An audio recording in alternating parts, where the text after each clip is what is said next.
We're in beautiful Victoria. Look at all this sun. And we're here at the launch of Toyota's new bZ4X. bZ4X south of the border. We're north of the border, so we'll go BZ. Let's get in, go for a drive. Oh, easy now. Oh, that feels good. Now that's beyond zero.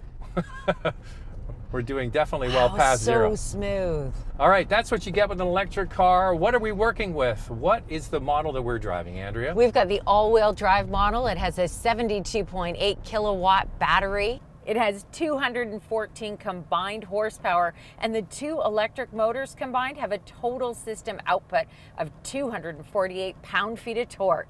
It gets 367 kilometers of EV range, 228 miles. Now the base, unlike many electric cars, is front-wheel drive. It gets a 71.4 kilowatt-hour battery, 201 horsepower, and 196 pound-feet of torque, with 406 or 252 miles of EV range. It's quite interesting. With the front-wheel drive and the all-wheel drive, they don't take the existing front-wheel drive electric motor and then add another one at the back. They actually make the front one smaller, the same size as the rear one, which is different than many other brands because you only get 13 horsepower more with the second electric motor. That's right. There's 4 trims in Canada and 2 in the US. What do you get? What are the key standard features? The base trim in Canada comes with a heat pump, an 8-inch touchscreen, a 7-inch multi-information display, wireless Apple CarPlay and Android Auto and Amazon Alexa, manual cloth front seats, heated power outside mirrors, LED headlights and LED taillights, 18-inch wheels, a tire repair kit, and Toyota Safety Sense 3.0. One thing to point out is the bZ4X does not have a front trunk.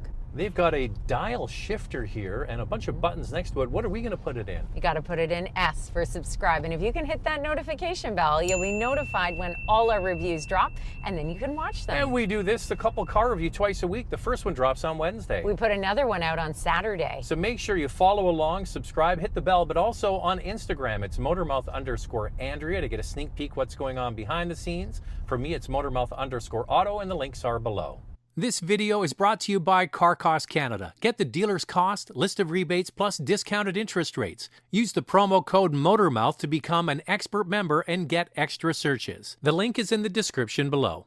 This bZ4X offers 8.1 inches of ground clearance, which is more than all of its competitors. Second to that would be the VW ID4 at 6.7 inches, and in last is the Mach-E at 5.7 inches. So as a reference point, this vehicle is longer than the RAV4, the roof is just a little bit lower, and it has similar ground clearance to the RAV4. It's kind of like a RAV4, but electrified. Yeah, I mean, it truly feels like you're driving an SUV, whereas some of these other EVs feel more like a car. You know, the one that I think is closest to this and the kind of the vibe and what they're trying to achieve is the ID4. Like Volkswagen tried to make it like their regular SUVs, and you can see Toyota's done the same kind of thing here.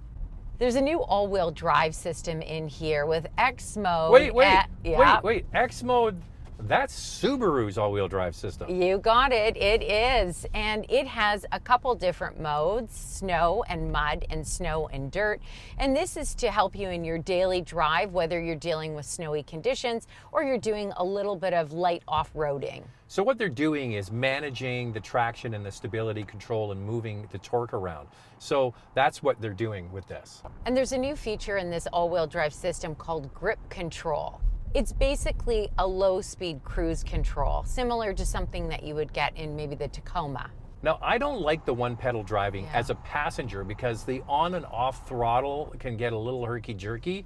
You're not using it now, but it doesn't have what they call one-pedal driving. What do they call it? They call it regenerative boost. Ooh. And so you get a little boost. No, I'm going to put it in on now. Well, we got to take it out of subscribe first. Okay, there you go. And you can see you don't come to a complete stop, but it slows down quite a bit. And now here we go again. Zach might feel a little bit sick. I take my foot off the gas, and again, we slow down a bit. It's doing that, you know, auto regen braking. Yeah. I like it off just for the way it feels, but Toyota said they want you to use your foot on the brake, Yeah. which is why they don't have it go all the way to 0. And you can see a lawyer got involved and said, that's what we're going with. Of course, this is smooth. It is quick, great acceleration.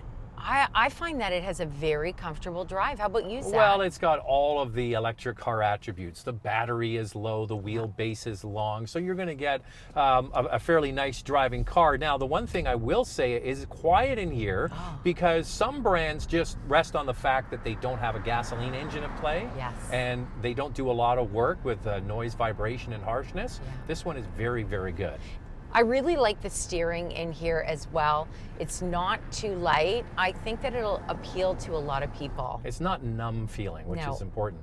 All right, now the looks of this thing, it certainly has a Toyota family resemblance. From 100 paces, you would say it's a RAV4, maybe a Venza, Yeah. but I like the fact it's not freaky. Like, it's nice and modern looking, but it's not a freaky looking car. Well, we get proper door handles here on this. One thing it is missing is a rear wiper. However, if you look at the slope of the roof line, it reminds me more of something like the EV6, which doesn't have a wiper, and I think we might be okay with it. Yeah, they have the big arrow that goes over the spoiler at the back window. Now, we're not driving on a rainy or crappy day. It's a beautiful day here today, but that's something that people will complain about. So For sure. we'll start. We're complaining. There should be a rear wiper, so they could certainly work on that. I really like the front end of this with the slim LED projector headlights. It has the black trim. We've got this top XLE trim with the tech package, and it has the black roof. And also you'll notice that the black cladding on the side is painted, whereas the lower trims, it doesn't get painted. So it looks more like it's plastic. Well, it's just formed plastic, and we asked about, is it about the trim you get? And they said, no, it's about the color combo you get. So if you get the deviated roof, you'll get the color matched painted fender flares. Yes. And then if you don't, you just get the formed plastic, which looks cheaper, but it still looks okay. Now, I'm here in the passenger seat, but I have spent some time over there in the driver's seat, Yeah. and I have to say that the seating position and that quasi head-up display thing behind the steering wheel is fantastic. Yeah, it's a digital cluster, but it almost feels like it's a head-up display. They've kind of combined the two together, and it doesn't affect any of your visibility while driving. It's very well done. And the steering wheel is small. It's a brand new steering wheel from Toyota with new switchgear on it. It feels really good. And the foam that Toyota uses in their seats is excellent. Now, on the seats, Andrea, we do have some complaints. So we are in the top banana, this one, which gets power seat over there. But this is the only one that gets it, right? Well, not only is it the only one that gets it, but it also doesn't come with driver's seat memory at all on any trim. Yeah, so if you don't, and we'll get to the price a little bit later, if you don't splash out for the top trim, it's a manual driver's seat. And over here, you don't get the option for a power seat at all. But it does have a height adjustment. I think that when we factor in the price of this top trim and these omissions at the end of the video, you're going to be like, oh, come on, that's kind of a lot of money for what they're charging. But what I do like is how well organized this center console is. It's a floating center console, so you've got storage underneath. And how about the different textures in here, Zach? We've got cloth, piano black. I think it's a great mix of materials. Too much piano black for my taste, but that's industry wide. Everybody's addicted to this, and it's overdone. Hopefully some brands will pump the brakes on that. But I like the SofTex seats. These are not real leather. No. They're the faux Toyota leather, and they're well done. I love fabric on the dash pad. It's so simple, inexpensive to do, and it looks great. And then the other thing, Andrea, is thank you, Toyota. This is a nice compromise of modern technology with real buttons. It comes standard with an 8-inch touchscreen in Canada. In the US, you've got a 12.3-inch standard screen. All other trims in Canada come with this 12.3-inch screen. It is intuitive to use. It reminds me a lot of what we have in the new Lexus NX. Yeah, and it's also in the Tundra as well, just a slightly different form function. But this is the new head unit. It's quick, it's simple to use, and there are real buttons for the volume. It's not a volume knob, but I'll take this over a capacitive swipey kind of thing. And guess what? The heated steering wheel is heated all the way through. Thank you, Toyota. Oh, there's a real cool feature. This has infrared, is it? Infrared? Infrared. Infrared heated leg warmers. But it doesn't get red. It doesn't get red. So in the dash, in the center console, there's 2 vents, and it basically puts the infrared heat on your legs and your feet. And that is a great idea. It is a great idea, but Toyota had to eliminate the glove box to make room for this heating system.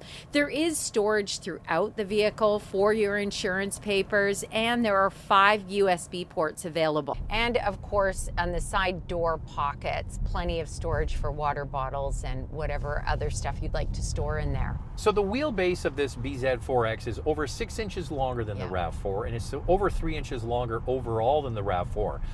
You get that all on the inside when it comes to space. Lots of room in the back seat for stretching out. There's no problem there. This offers, as Zach said, a very spacious interior, and it has excellent front row legroom. Only the EV6 and the Mach-E offer a little bit more. Although the second row feels very spacious, it's not best in class. Actually, all of the competitors offer more legroom.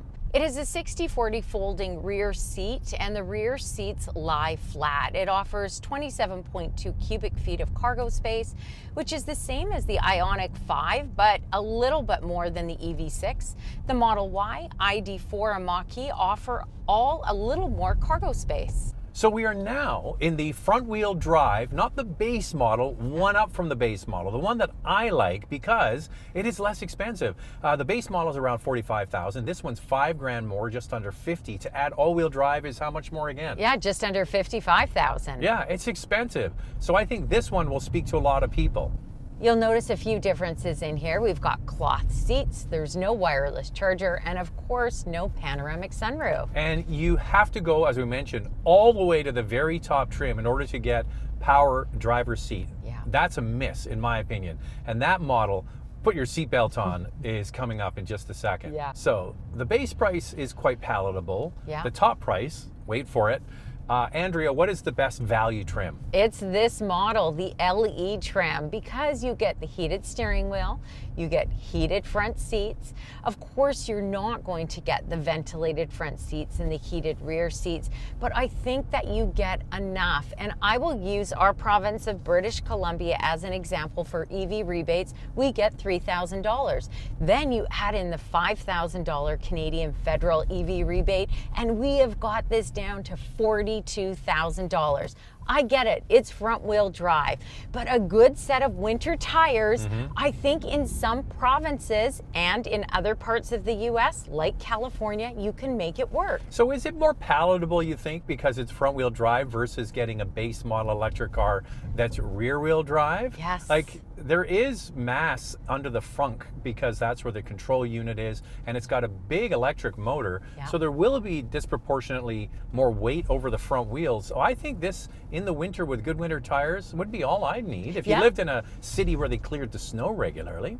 I mean, back in the day, that's all we had was front wheel drive and rear wheel drive, and I know that we all have gotten used to getting an all-wheel drive model, and I'm the same way, but I think for the price point, if I can get into the EV market, this is the one to get. So you know what the most important thing is on this car, Andrea? Is the badge on the front of the car and on the steering wheel. This is a Toyota. So yeah, they haven't been first to the market with electric cars, but you know they give you a promise that it's going to be of high quality, durable. It's going to basically tick all the boxes that Toyota usually ticks, but do it in a new form function. So you may not get a power driver's seat and a power passenger seat, but what you do get with Toyota is reliability, quality, and that resale value. So you've got to ask yourself, what's your budget? How much do you have to spend? This top XLE trim with the tech package gets up there in price. There is no doubt about it, but there is another option here. So we've talked about it. The top trim, she's a spendy. Let's get into our vital stats. Let's start with pricing. All of the trims and prices are on the screen. The base model front-wheel drive starts at just under $45,000, and the top XLE trim with the tech package is just under $63,000. In the US, there are only two trims. The XLE front-wheel drive model starts at $42,000 US, and the top limited all-wheel drive model is just under $49,000 US. Did you notice the top price? Just under $63,000, and for that, you do not get a power passenger seat. And you have to spend that much money in order to get a power driver's seat. And don't forget, Zach, there is no driver's seat memory available on any trim. All trims in Canada qualify for the federal EV rebate of $5,000. There are provincial rebates available in participating provinces. In the US, this EV qualifies for tax credit up to $7,500. The bZ4X is compatible with high output chargers and is capable of an 80% charge in 1 hour. It is equipped with a 6.6 kilowatt onboard charger, and with a level 2 charger, it will take about 11 hours to fully charge the vehicle. In Canada, the bZ4X will initially roll out in the provinces of Quebec and British Columbia, eventually to the rest of the country. In the US, 2023 bZ4X owners get a ChargePoint home charging system installed at no extra cost, and 1 year of unlimited complimentary charging at all EVgo owned and operated public charging stations. Unfortunately, in Canada at this time there are no programs available, but Toyota Canada says they are working on something, so stay tuned. This is not the vehicle to get if you tow. It is not rated for towing. The warranty includes 3 years, 60,000 kilometers, or 36,000 miles. The battery is covered for 8 years, 160,000 kilometers, or 100,000 miles. More and more electric vehicles are coming to the market. Let's see what else you can buy. For your consideration, 4 vehicles for you to consider. Up first is the Ioniq 5 with rear-wheel drive and all-wheel drive options. It offers up to 320 horsepower and 446 pound-feet of torque. It has up to 488 kilometers, 303 miles of EV range. It ranges in price from just under $45,000 all the way up to $60,000. Next, what we think is the closest competitor to this. It's the ID4 with rear-wheel drive and all-wheel drive. Up to 400 kilometers or 260 miles of EV range. It has up to 302 horsepower and ranges in price from just under $45,000 up to $58,000 Canadian. The EV6 has rear-wheel drive and all-wheel drive options and offers up to 320 horsepower and 446 pound-feet of torque. It has up to 499 kilometers, 310 miles of EV range. It ranges in price from just under $45,000 Canadian all the way up to just under $62,000. The Ford Mustang Mach-E with up to 475 kilometers of EV range and up to 346 horsepower. It has a starting price of $50,500 and goes all the way up to almost $83,000 for the GT model. So there are 4 electric vehicles for you to consider. Lightning round, 2 things we like, 2 things we like to see improved. I really like the exterior design. Very well thought out vehicle. What I'd like to see is a power driver's seat on some of these lower trims. What Andrea said. These are going to be popular. Get your order in early because they are going to be gone as fast as they come in. On the whole, this might be the best electric car I've driven. There are some weaknesses, some of it is price, some of it is features, but overall, a great job. This video is brought to you by Car Cost Canada. Get the dealer's cost, list of rebates, plus discounted interest rates. Use the promo code Motormouth to become an expert member and get extra searches. The link is in the description below.